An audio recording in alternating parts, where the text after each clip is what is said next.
ජාත්‍යන්තර සම්මානගත අධ්‍යක්ෂවරයෙක් සුපිරි දැනුමක් තියෙන වැඩේ.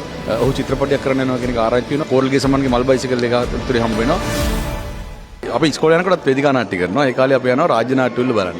එතකොට අපිට හිටපු දැවැන්ත වේදිකාවට දැවැන්ත නළුවෙක් තමයි අතුල ලියනගේ කියන්නේ. අතුල ලියනගේ පස්සේ කාලෙකදී හම්බ වෙනවා බඹර වලල් ඇතුලේ අපි දකිනවා දක්ෂ අධ්‍යක්ෂකවරයෙක් සහ ජාත්‍යන්තර සම්මානගත අධ්‍යක්ෂවරයෙක් සහ අති දක්ෂ රංගන ශිල්පියෙක්. මෑත කාලේදී අත්‍තරම ඔහුව මට ළඟින් ආශ්‍රය කරන්න හම්බ වෙනවා. ඔහු සමග ගොඩක් දේවල් කතා කරන්න හම්බ වෙනවා. විශේෂයෙන්ම දැනුම බෙදා හදා ගන්න සහ එයා අපිට යම් කිසි දේවල් ටිකක් උගන්වන්න. ඉතා හොඳ රංගනයෙන් පිළිබඳව අපිත් එක්ක ළඟින් වෙන සහෘදයෙක් බවට පත් වෙනවා. විශේෂයෙන්ම ඊට පස්සේ කෝරල්ගේ සම්මානගේ මල් බයිසිකල් එක උතුරේ හම්බ වෙනවා.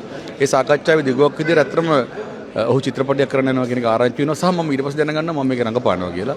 ඇත්තට මම හිතනවා මට මගේ රංගන ජීවිතේ මම ලබන එක සතුටක් අතුල ලියනගේ ෆිල්ම් එකක රඟපාන්න හම්බ වෙන එක. මට ටක්කෙටම කියන්න බලන්න මේ ෆිල්ම් එක අතිශයින් සාර්ථක වෙනවා. මොකද මේ දේශපාලනික සිනමාව ඇතුලේ දේශපාලනික කලා භාවිතාව ඇතුලේ අතුල ලියනගේ කියන්නේ ලංකාවේ සුපිරි දැනුමක් තියෙන වැඩක්.